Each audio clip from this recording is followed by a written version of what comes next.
proud owner of your new Buick. My new 73-year-old Buick. Yeah, you can have any colour you want. As long as it's black. Yes. But I'm going to leave it black for as little time as possible.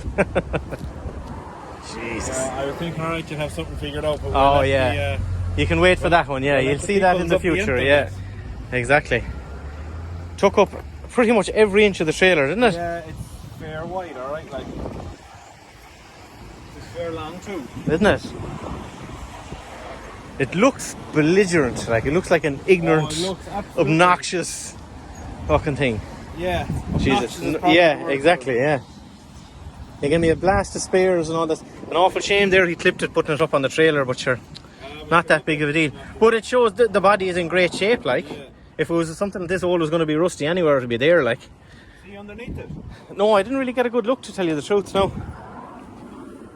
Oh, yeah. I see where your man, the original owner, had put them Land Rover radius beams and stuff like that in it, so. Yeah. It's mint underneath. It's fairly, again, Absolutely for 73 odd years, like, I won't know till I get it on a lift. Yeah. At some point, like, but No, definitely something different for sure. Well, where? Thank you. Thank you. Where? I hate the purple inside it now, in fairness, like, but You have the single bed here and you have I have the single bed, exactly, yeah. So if I'm ever in trouble with the boss at home, I can sleep in this yoke. Yeah. With all the creature comforts. All of the comforts, yeah. But it's mostly complete inside. The pleating, I love the pleating. I think I'll redo it, but I will keep it for sure. Open the door. That's how you open the door handles. It's not a winder. And it's lovely. Very cool. Very cool. Interesting. Yeah.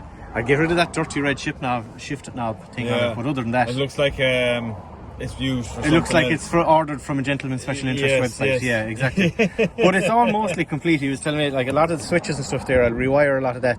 The switch there, the toggle switches, the wipers, then there's a fan switch, the starter switch, all that kind of stuff. But other than that, it's pretty much all complete inside. I'll definitely get rid of the purple though. Not into the purple at all.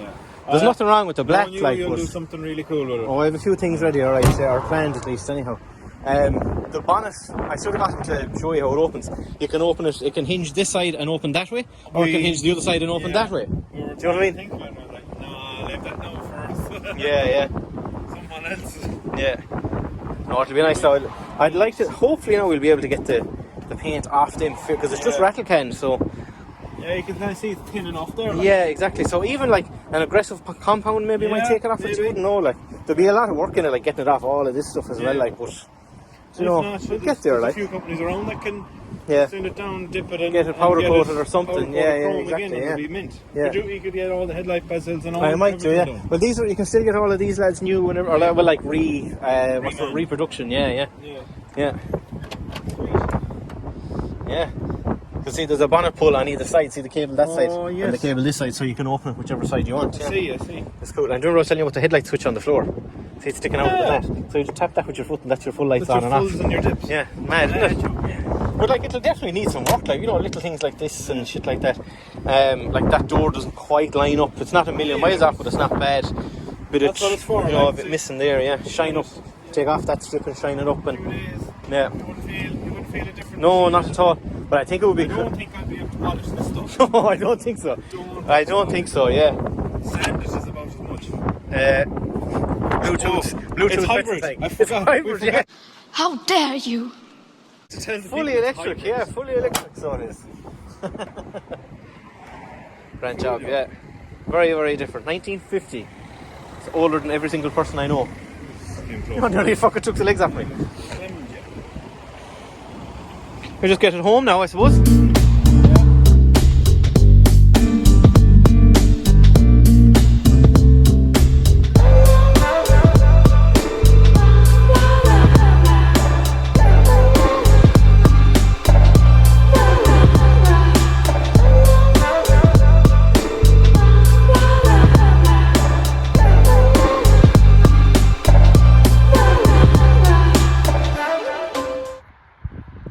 So this is it.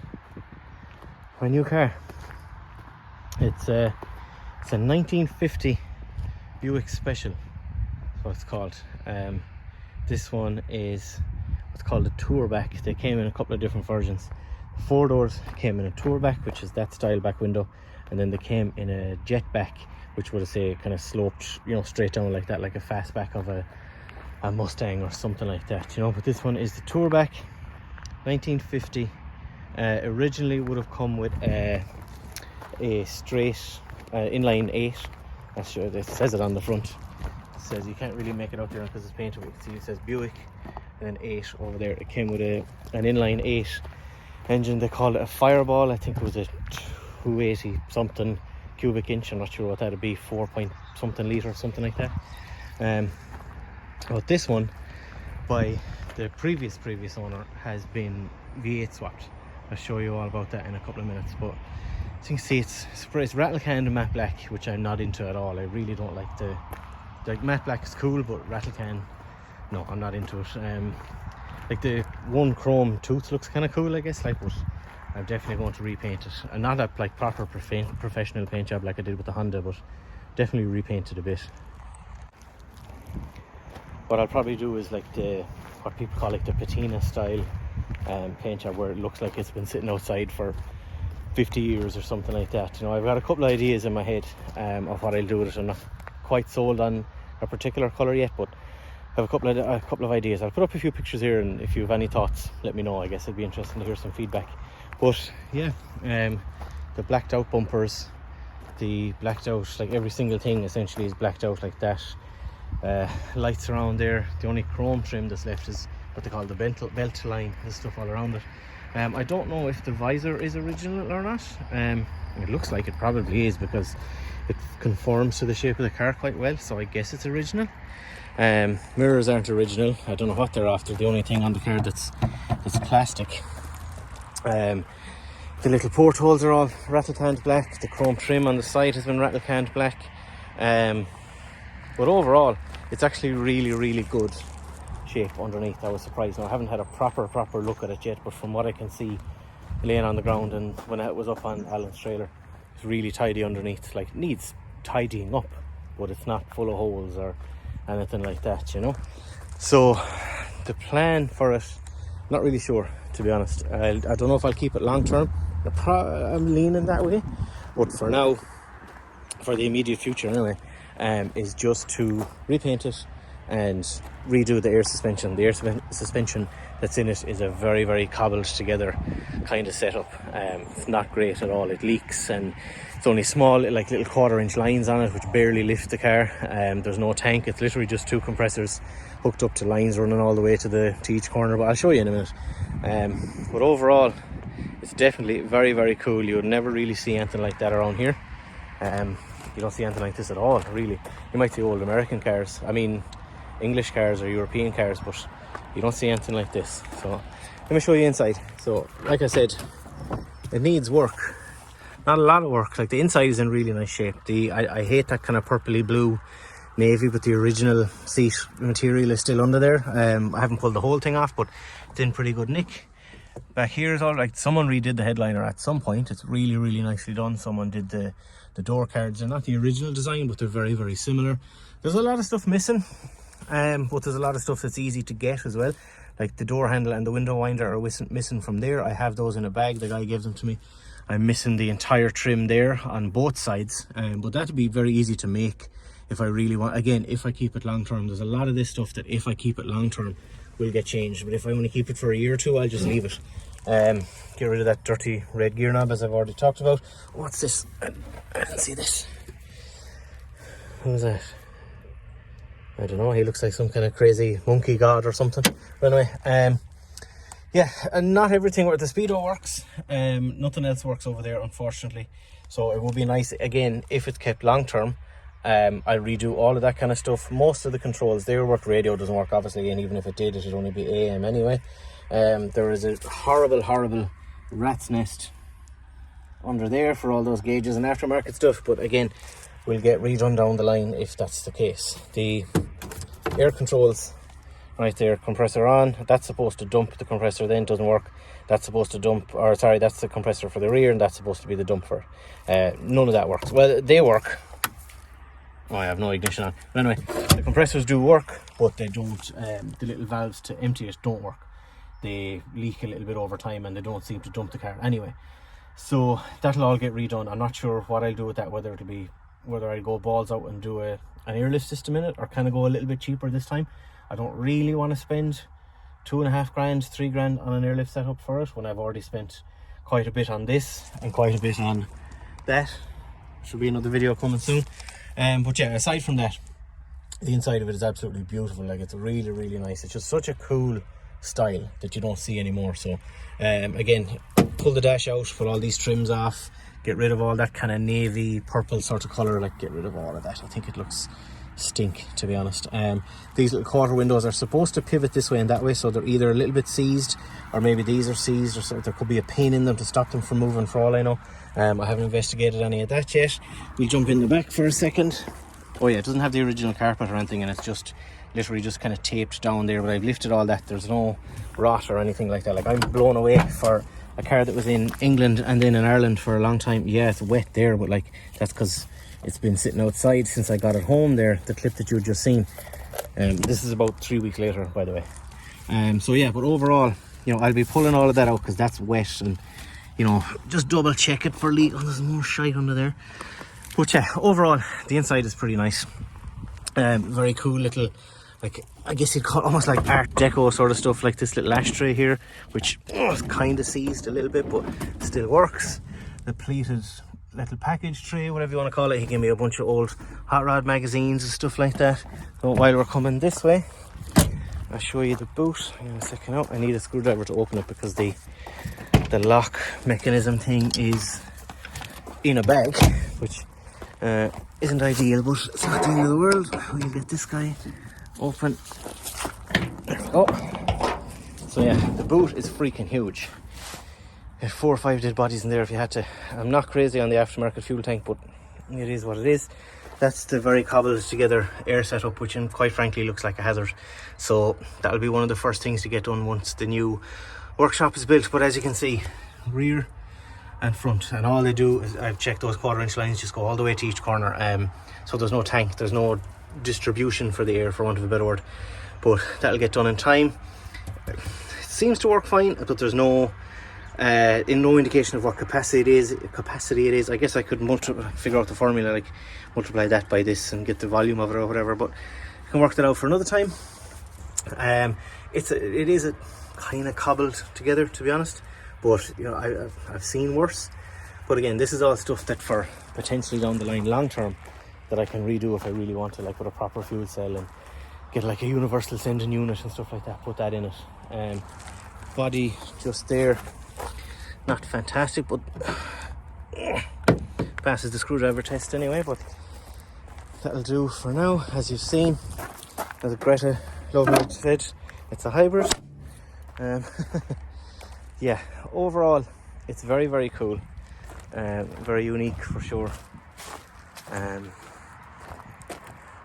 super, super gangster, I guess. It's very different. Like, it couldn't be any more different than the Honda, you know, but it'll definitely be something fun to play with. So speaking about fun stuff, let's open this up. This is kind of a 2-man job and I've only 1 man here, so we'll figure it out. Hang on. Oh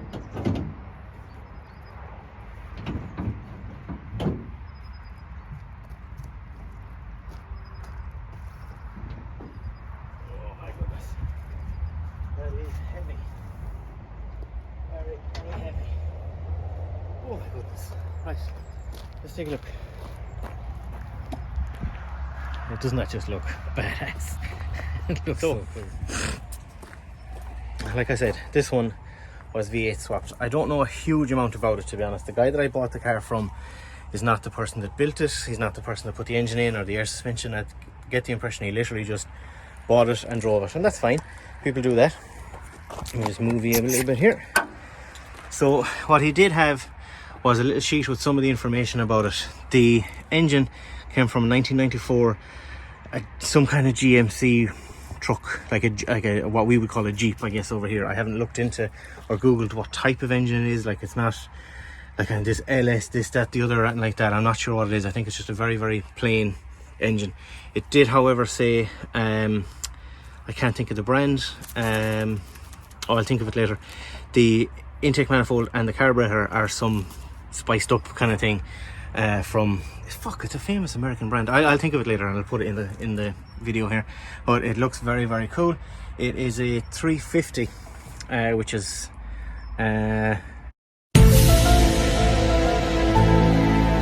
like 5.8 litre engine, so it's very, very cool. It's probably slow as hell because I can't imagine it made a massive amount of power, but it's definitely cool. So yeah, 5.7 or 6 litre V8. I don't know anything about V8s, but I guess we learn. So if you're someone who has messed with V8s before and you know anything, like the basic things to look for, I guess, let me know in the comments. I'd appreciate it. It has, let me see, what else did he say?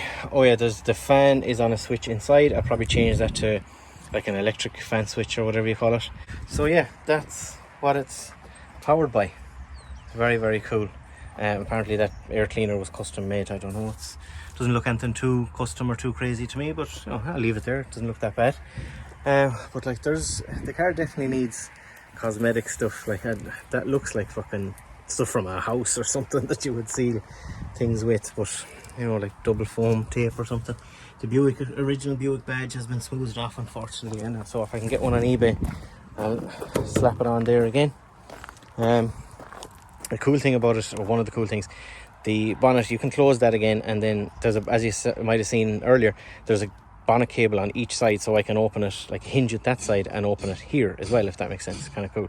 Which is a bit of a pain if you're trying to work on something, but I guess if you're two people, you could just take the whole bonnet off. It's not a big deal. Wheels are, as far as I know, if I remember right, they're original.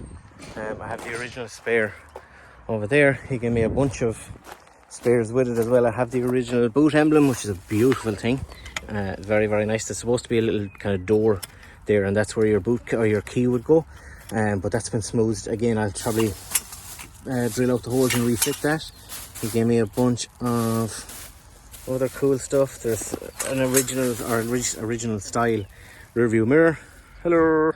A couple of other cool things in there. It's handles, some of the spare bullets for the front, stuff like that. He gave me an original set of brake shoes because it's 4-wheel drums. It drums all around. Apparently there's a place in Dublin that can reline them or whatever. So at least I'll know that that's an option, but again, if it's being kept long term, I'll do a disc brake swap, and definitely the front anyway, maybe not all 4 corners, but we'll see. So I think that's about everything for now. It's definitely cool for sure, and very unique. So the question that I'm sure everybody wants to know, and that a lot of people have been asking me, because I put a few pictures on Instagram there a couple of days ago and the little reel a while ago, what did I pay for this car? So it's kind of hard to, how would you equate it? So let's say, for argument's sake, if people are buying based on the Irish market, if people are spending 8, 9 and 10 grand for a Lexus or like an Altezza or something like that, if people are spending the same money, 10, 11, 12 grand for EK9s, if people are paying 25 give or take a bit for Chasers, for 86 Corollas, stuff like that, then I did really well on this one. I've had 3 offers to buy it already, and I put up 2 photos on Facebook, and I had 2 invites to join 2 different car clubs and 3 offers to buy it. One guy said, look, I don't care, he said, I'll give you every penny of what you paid for it, let me know. Another guy was asking, was it for sale, could he come and have a look at it or anything like that.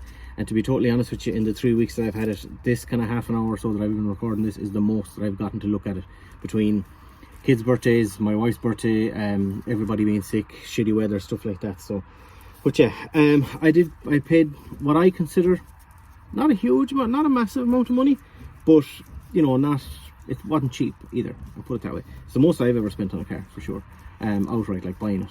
A few of the lads, like even Alan and Sean, they were saying, like, for what I paid for it, you know, it's not bad at all. When you consider, I saw a couple of weeks ago, I think it was a 2000 or 2001 Renault Megane Saloon on Dundee here, which is our equivalent to like a Auto Trader or car sales or something like that, for I think it was 8 grand. So I think I did alright out of it.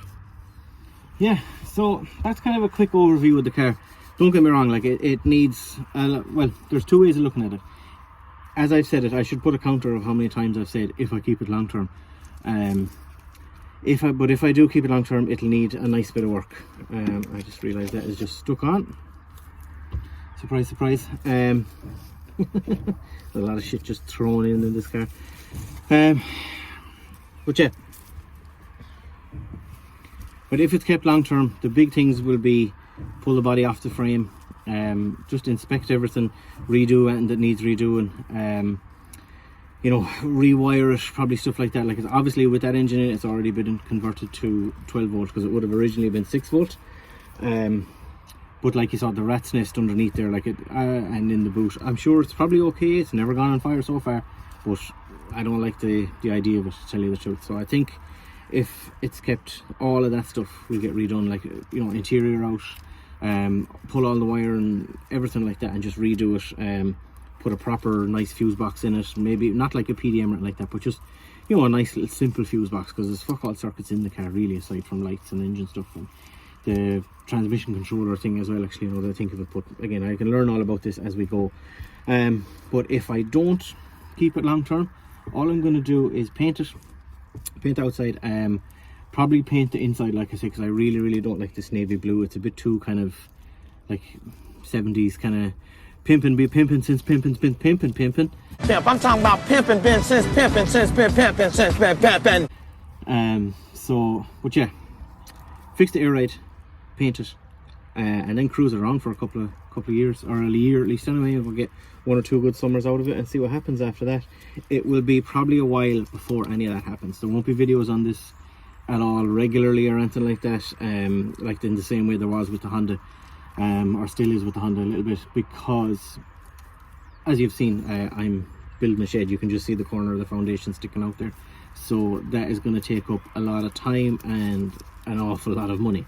And to be fair, buying this now in the middle of all that was the stupidest thing I could have done, but at the same time, fuck it, you know, it's not the end of the world. So it'll be a while until that shed is up, or at least once the shed is up and wired and has lights in it and has a lift in it and stuff like that, then we'll start making a bit of progress on this, because there's no point trying to do anything when it's sitting out here in the rain. So well, that's about it. Yeah, so that is my new Buick Special tourback with a V8 swap. If you happen to be in the US and you're watching this by some miracle and you know anything about these cars, or would recommend, say, websites that you can get stuff from, I found a couple of sites that do a lot of stuff, that can be like this reproduction stuff, some new old stock stuff like that. But if you know of anywhere in particular, or even anywhere that's good for information, like Facebook pages or even other YouTube channels that I could have a look at to kind of learn about this kind of stuff, by all means stick that in the comments there. I'll take a look. If you have any questions about the car, send me a message. We'll see. I'll answer them to the best of my knowledge, and failing that, I guess that'll be it. We'll be back hopefully pretty soon with some shed content, at least anyway, and after that we'll get back to either a little bit of Honda content or a little bit of Buick content. So peace. Oh, before I go, a massive, huge, fully erect, throbbing thanks to Alan and Sean for coming with me for the spin, Alan for providing the transport and the trailer, of course. The lads, Sean has their own video on the CandyKulture page, just a quick little vlog about going for the spin, a quick little bit of a walk around at the car. I'll have a link to their video in the box as well. So again, check out the lads page. They're absolutely fucking killing it with the drift content this year. They've done absolutely brilliant. Alan and Connor's driving is just phenomenal. Sean is absolutely hammering the YouTube stuff. He's doing a phenomenal job with it. So be sure, if you haven't already, go and have a look down in the box there. There'll be a link to the lads pages, to their content, all that kind of stuff. Please support your homies. So yeah, that'll do it. Thanks for watching.